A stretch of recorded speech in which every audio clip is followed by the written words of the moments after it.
Captain Jake Morrison had seen some weird stuff in his 15 years hauling cargo across the galaxy, but nothing quite prepared him for stumbling into what could only be described as the universe's most horrifying garage sale. He'd followed a sketchy trade route tipped to Station Omega 7, expecting maybe some black market engine parts or questionably legal alien booze. Instead, he found himself staring at a live auction where sentient beings were being sold like livestock. "And our next lot," announced the auctioneer, a slimy Vorthan with too many eyes and not enough morals, two pristine specimens from the primitive world Earth, perfect for exotic pet collections or labor-intensive operations. Jake's blood turned to ice as he watched two human girls, maybe 16 or 17 years old, being dragged onto the auction platform in energy shackles. The crowd of alien buyers chittered and clicked with interest, examining the terrified girls like they were evaluating used hover cars. "Now, folks, these Earth creatures are remarkably resilient," the auctioneer continued, his voice dripping with the kind of enthusiasm usually reserved for selling kitchen appliances. "They require minimal maintenance, can survive in various atmospheric conditions, and unlike the more intelligent species, they won't constantly plot your demise. Think of them as the golden retrievers of the sapient world." The crowd erupted in laughter. Jake's hands clenched into fists so tight his knuckles went white.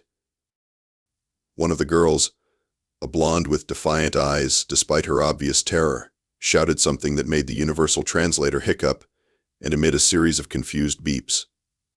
The other girl, dark-haired and trying to comfort her friend, whispered urgently in what Jake recognized as English. "Emma, stay calm," she whispered. "Someone will come for us."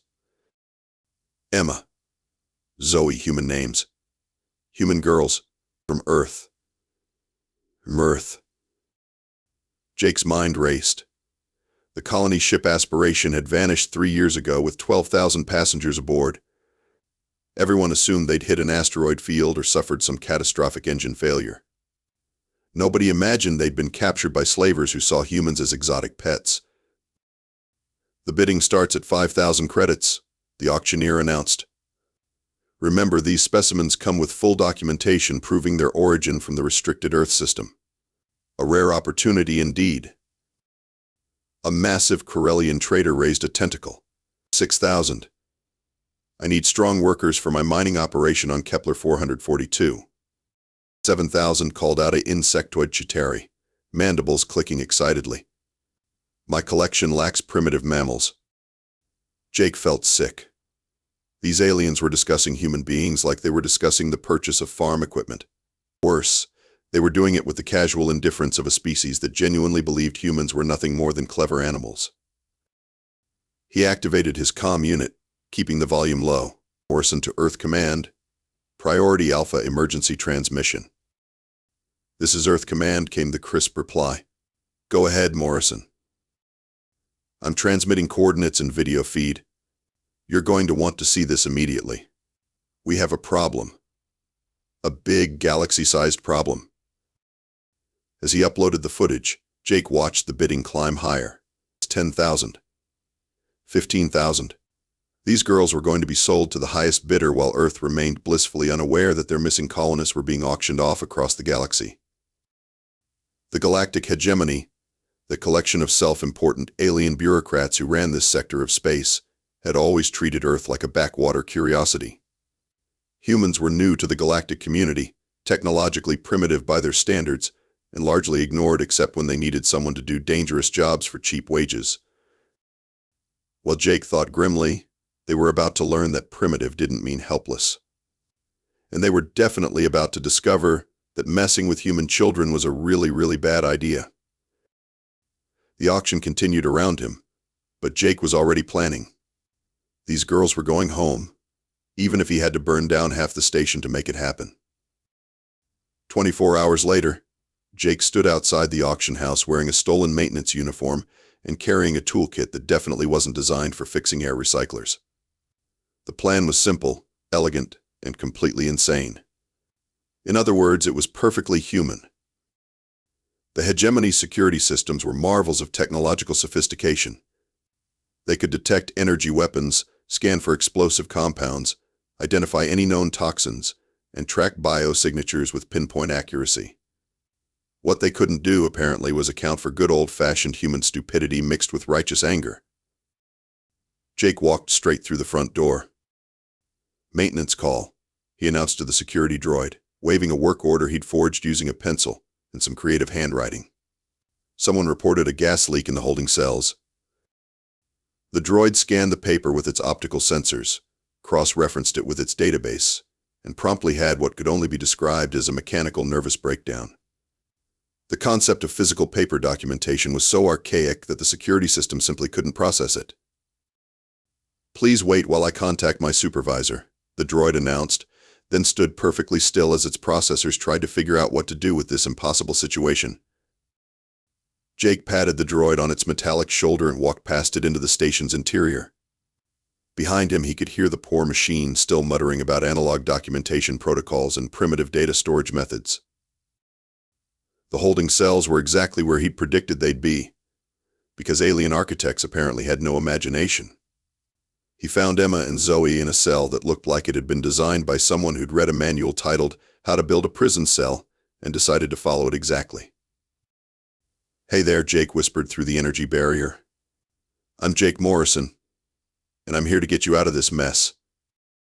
Emma looked up, hope flickering in her eyes. "You're human. You're actually human." "Last time I checked," Jake replied, pulling out what looked like a standard plasma cutter but was actually a heavily modified toaster he'd jury-rigged in his ship's workshop. "Now I need you both to stand back. This is going to get weird." The energy barrier was designed to withstand sophisticated electronic attacks, plasma-based weapons, and even molecular acid. It was not designed to handle a household appliance that had been turned into a localized electromagnetic pulse generator by a human with too much time and an unhealthy relationship with duct tape. The barrier flickered and died with a sound like a confused electric sheep. "How did you do that?" Zoe asked, staring at the smoking remains of Jake's improvised weapon. "Aliens overthink everything," Jake explained, leading them toward the maintenance tunnels he'd mapped out earlier. "They build these incredibly complex systems and then forget that sometimes the simplest solution is just hitting something with a bigger hammer. Or in this case, a weaponized kitchen appliance.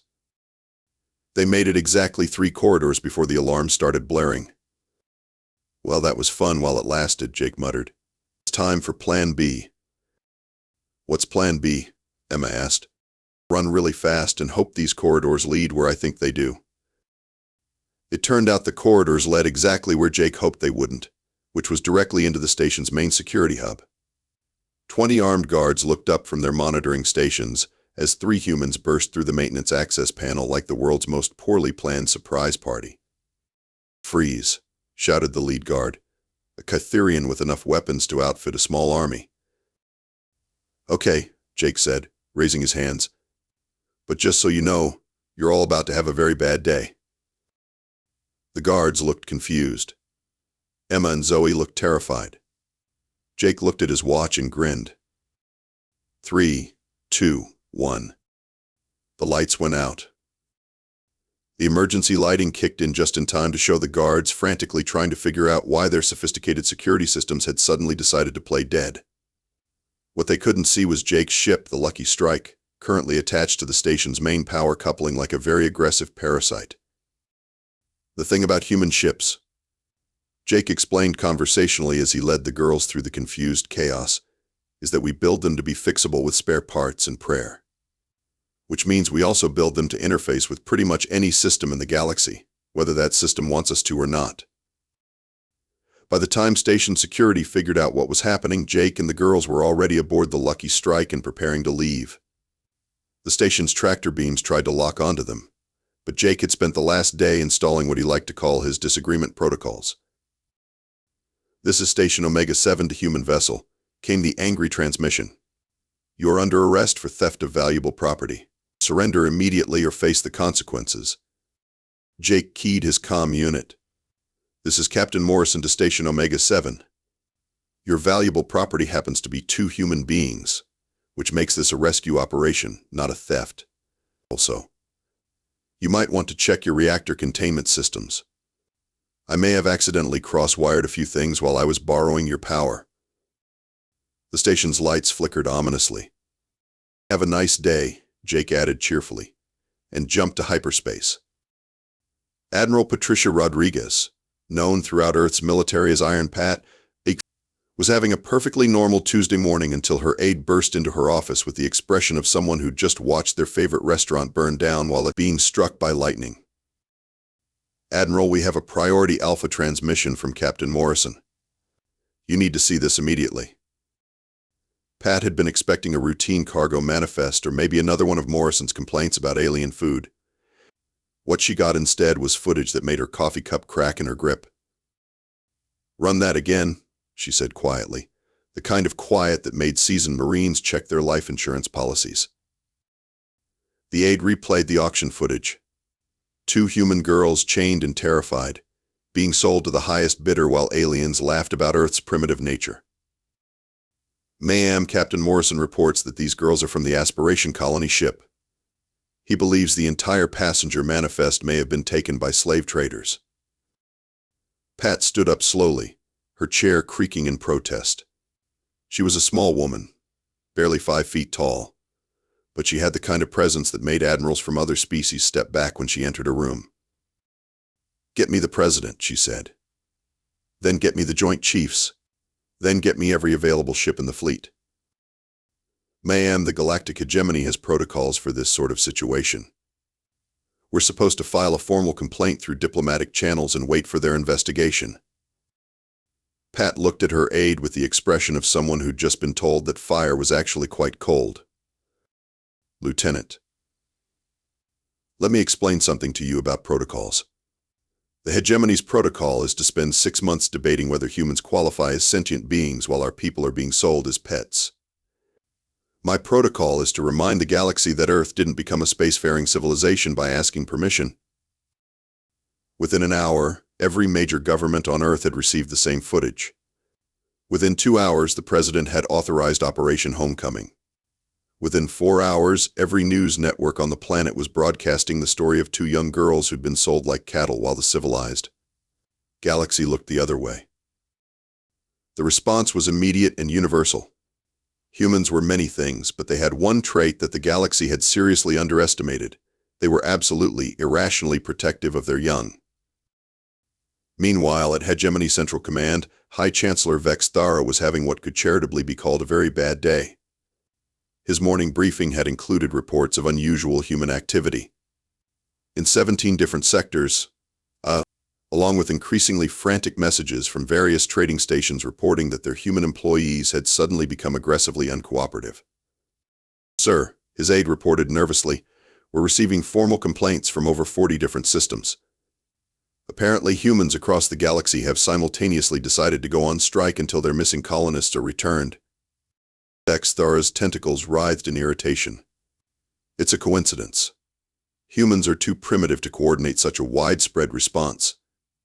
Sir, human cargo ships are refusing to make deliveries.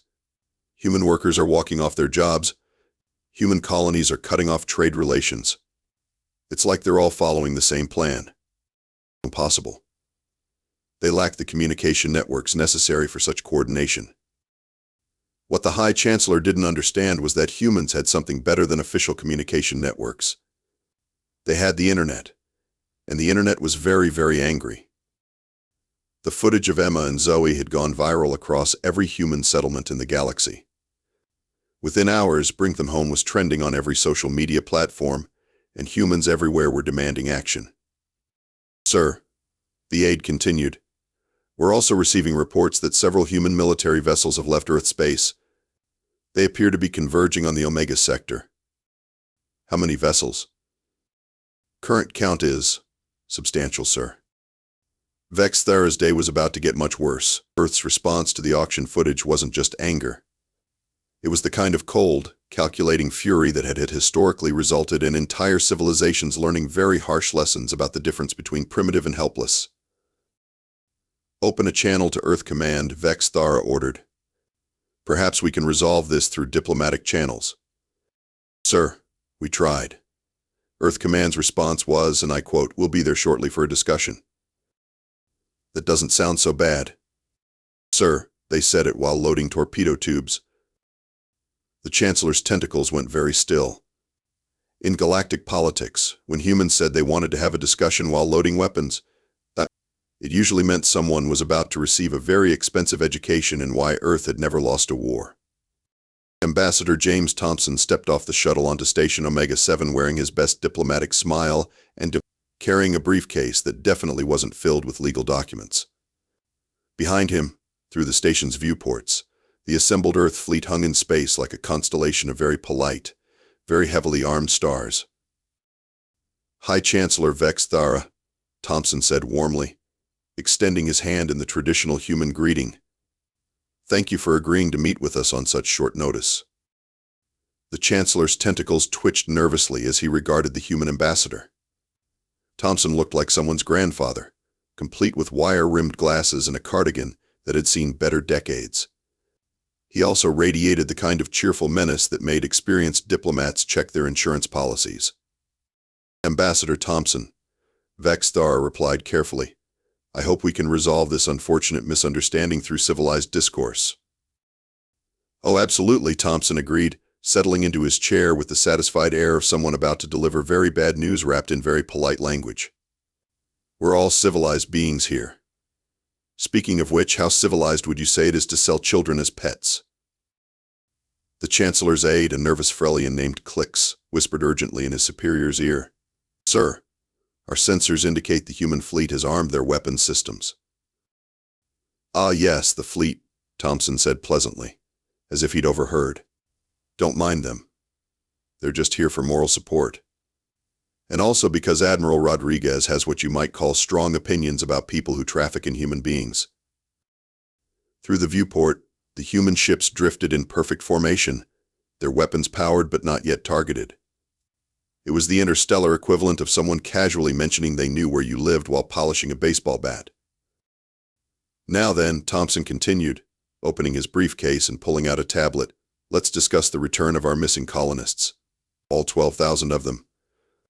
Ambassador, surely you understand that the hegemony cannot simply override local commerce laws based on the complaints of a single species." Thompson's smile didn't waver, but something in his eyes went very cold. "Chancellor, I want you to listen very carefully to what I'm about to tell you. 3 days ago, the galaxy thought humans were a minor species of no particular importance. Today, every human settlement from here to the Andromeda Relay has gone dark. Every human ship has stopped carrying cargo. Every human worker has walked off the job."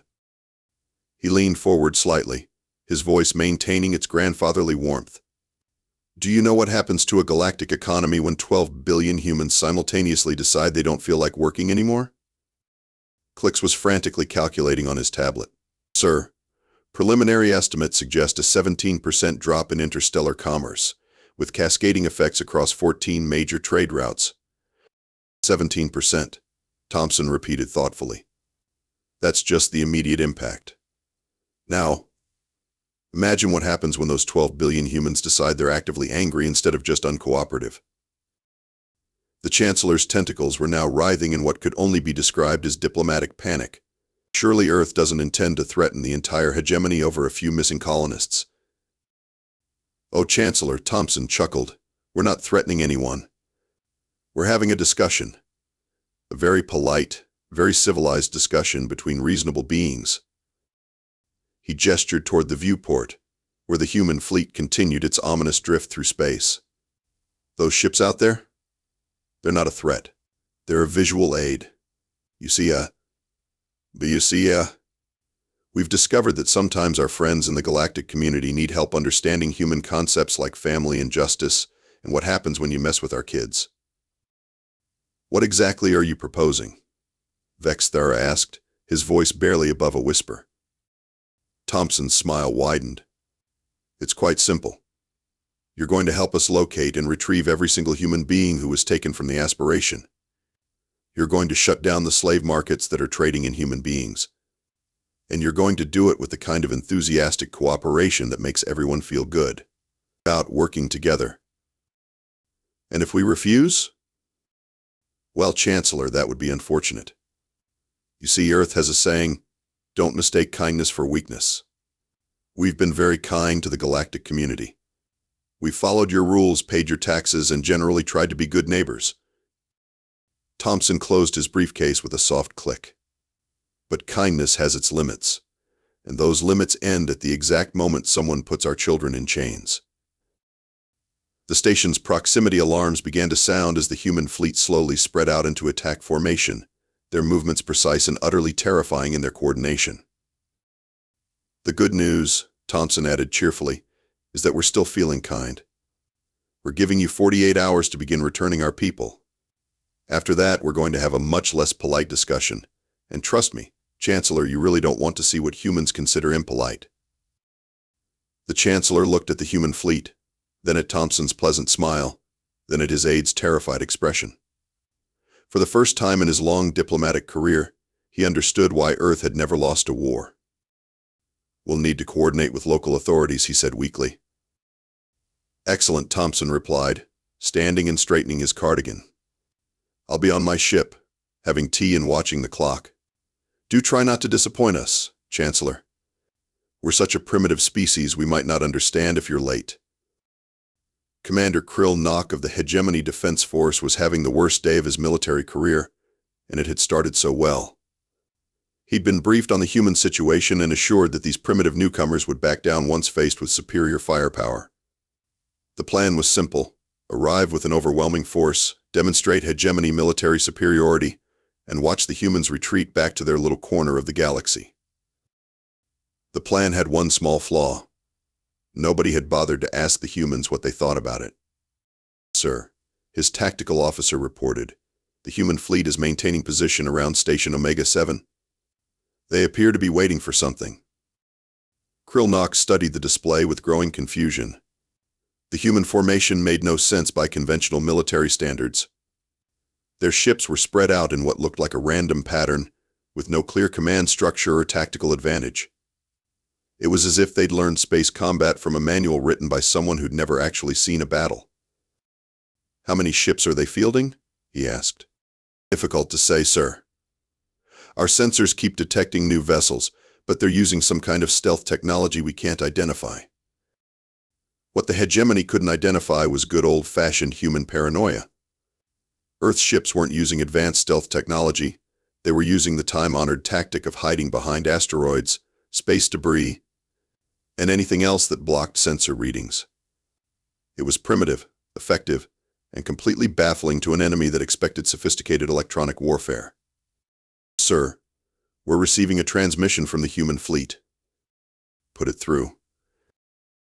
Admiral Rodriguez's voice crackled over the comm with the kind of pleasant tone that made seasoned warriors check their weapons. Commander Krill Knock, this is Admiral Patricia Rodriguez of the Earth Defense Force. I understand you're here to have a discussion about our missing colonists. Admiral Rodriguez, I am here to enforce hegemony law and restore order to this sector. Your fleet will withdraw immediately or face the consequences. There was a pause, followed by what sounded suspiciously like laughter. Commander, I appreciate your dedication to law and order. Unfortunately, we've discovered that hegemony law includes selling human children as pets, which presents us with what we like to call a moral disagreement. Admiral, you are outnumbered 3-1. Surrender now, and we can resolve this diplomatically. Commander, you seem to be operating under the assumption that this is a military engagement. It's not. This is a rescue operation, and we're very good at those. Krill Knock's confidence wavered slightly. What are you talking about? Well, you see, while your fleet was busy forming up in that beautiful parade formation, my ships were doing what human ships do best, getting into places they're not supposed to be. The tactical display suddenly lit up with new contacts. Human ships were appearing throughout the hegemony formation, having somehow maneuvered into attack position without being detected. How did they get past our sensors? The tactical officer whispered. They didn't. Rodriguez's voice continued cheerfully. They went around them. You see, your sensors are designed to detect sophisticated threats. They're not designed to detect a bunch of humans with more determination than sense flying through asteroid fields and sensor shadows. Krill Knock stared at the display in growing horror. The humans had somehow managed to surround his entire fleet while he'd been focused on their obvious formation. It was tactically impossible, strategically insane, and absolutely terrifying in its effectiveness. "This is impossible," he muttered. "Commander, let me explain something about human military doctrine," Rodriguez said. "We don't fight fair. We don't fight honorably. We fight to win, and we're very, very good at it." The human ships began to move, their formation shifting with a precision that belied their apparently random positioning. They weren't just surrounding the hegemony fleet, they were hurting it, but using coordinated micro-jumps and gravitational assists to force the alien ships into an increasingly tight formation. "Sir, they're using our own gravity wells against us," the tactical officer reported in amazement. "They're turning our ships into obstacles for our own maneuvering." Impossible. That would require calculating thousands of variables simultaneously. What Krillnock didn't understand was that humans had been playing three-dimensional chess in zero gravity for generations. Every asteroid miner, every salvage operator, every cargo pilot had learned to think in terms of complex orbital mechanics and gravitational interactions. To them, a space battle was just another navigation problem with slightly higher stakes. "Commander," Rodriguez continued, "you have 30 seconds to order your fleet to stand down. After that, we're going to demonstrate why Earth has never lost a war." "You're bluffing. No species could coordinate such a complex maneuver without sophisticated AI support." "Commander, we don't use AI for space combat. We use humans. And humans have one advantage your computers don't. We're absolutely, irrationally angry about people who hurt our kids." The human fleet suddenly accelerated, their ships moving in perfect coordination, despite the apparent chaos of their formation. They weren't just attacking, they were improvising, adapting, and reacting with the kind of flexible creativity that no computer could match. Krillnock's flagship shuddered as human torpedoes detonated against its shields. The weapons weren't particularly advanced, but they were being used in ways that defied conventional tactical doctrine. The humans were targeting specific shield generators, then using the resulting weak points to thread additional attacks through gaps that existed for only milliseconds at a time. "Sir, we're taking heavy damage. How are they coordinating these attacks?" "They're not coordinating," Krillnock realized with growing horror. "They're improvising. Each ship is reacting independently to create opportunities for the others." It was like fighting a swarm of insects, if insects had nuclear weapons and really bad attitudes. Every time the hegemony fleet tried to establish a defensive formation, the humans would exploit some weakness that existed only in the moment, turning the aliens' own tactics against them. "All ships, withdraw to minimum safe distance," Krillnock ordered. "Signal the humans that we're standing down." "Sir, the Hegemony High Command will not be pleased." "The Hegemony High Command isn't here getting shot at by angry humans," Krillnock replied grimly. "Send the withdrawal order. Now." As the Hegemony fleet retreated, Admiral Rodriguez's voice came over the comm one final time. "Commander, thank you for the educational experience. Next time you want to discuss human rights, we suggest you try diplomacy first. It's much less expensive than getting your fleet shot up by a bunch of primitive backwater colonists." The human ships began to regroup around Station Omega-7, their formation once again looking random and disorganized. Krillnock realized with a chill that the apparent chaos was intentional. The humans wanted their enemies to underestimate them, to assume they were uncoordinated and primitive. It was, he reflected, a very effective strategy. 6 months later, Captain Jake Morrison sat in his favorite bar on Station Omega-7, nursing a drink and watching the news feeds with considerable satisfaction. The station had been completely renovated since Earth's diplomatic intervention, and the former slave markets had been converted into a refugee processing center staffed by very polite, but very determined humans who asked very pointed questions about missing persons. "Captain Morrison," came a familiar voice behind him. Jake turned to see Emma and Zoe approaching his table, both looking considerably healthier than the last time he'd seen them. Emma had joined Earth's new anti-trafficking task force, while Zoe decided to study xenobiology with a focus on helping other rescued humans adapt to galactic society. "Ladies," Jake said, raising his glass in salute. "How's the new job treating you?" "Well, we've processed over 8,000 missing colonists in the last 6 months," Emma replied, settling into the booth across from him. "Turns out the Aspiration wasn't the only ship that got hit by slavers. There are humans scattered across half the galaxy. And we're finding them all," Zoe added with the kind of determined cheerfulness that made slave traders consider career changes. "Turns out when you give humans a righteous cause and unlimited resources, they're surprisingly good at finding people." On the news screen, High Chancellor Vex Thara was giving another press conference about the hegemony's full cooperation with Earth's humanitarian efforts. The poor alien looked like he'd aged several years in the past few months, which was probably accurate. "Any word on the hegemony's new anti-trafficking initiatives?" Jake asked. "Oh, they're very enthusiastic about it," Emma said with a grin. "Especially after Admiral Rodriguez explained that Earth considers human trafficking to be an act of war against the entire species."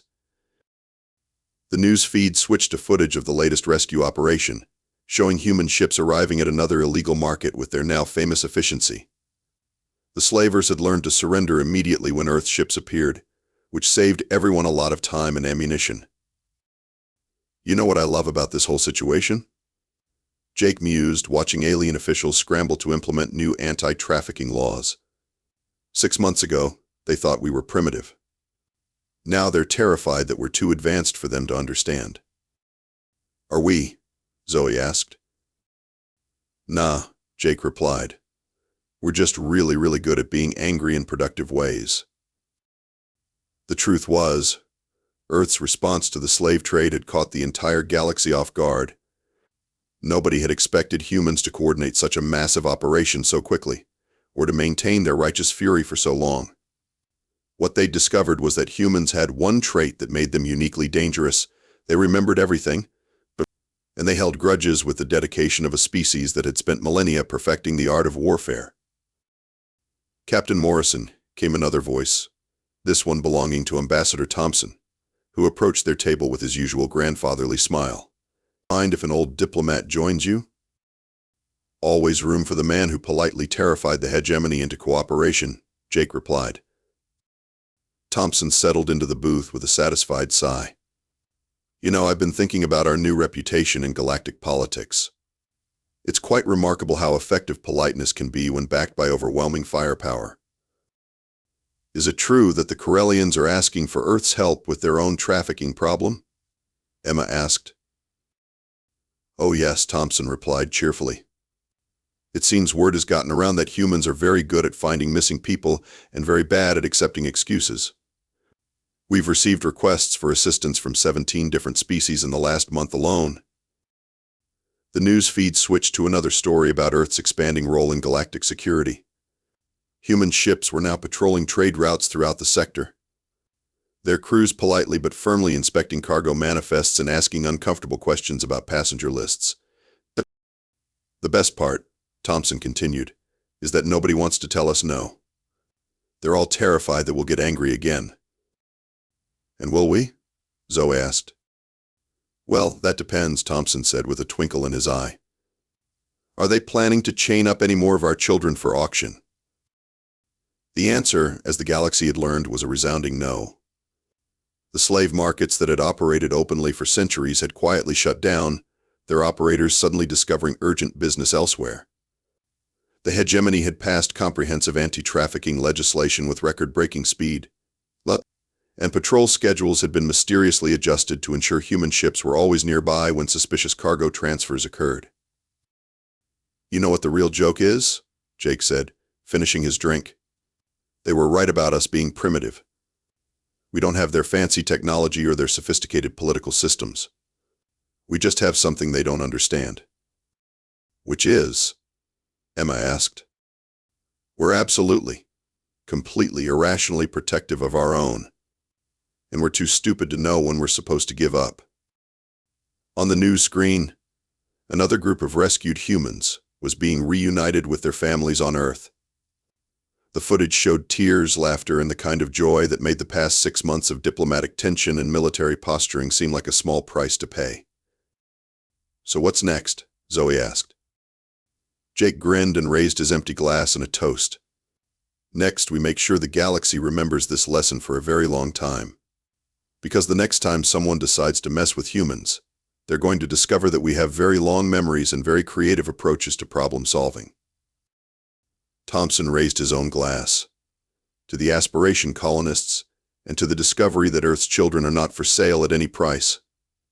And to Earth's new reputation," Emma added.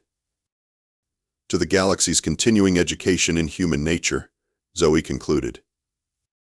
They toasted. And across the galaxy, slavers continued to find new careers while the hegemony's officials tried to figure out how a species they'd dismissed as primitive had somehow become the most feared peacekeepers in known space. The answer, of course, was simple. They'd made the mistake of thinking that primitive meant weak, and they'd forgotten the most important rule of dealing with humans. We might be backward, we might be violent, and we might be unreasonably stubborn, but we take care of our own. And as the galaxy had learned, when humans say they take care of their own, they mean all of them, everywhere, no exceptions, and God help anyone who gets in the way.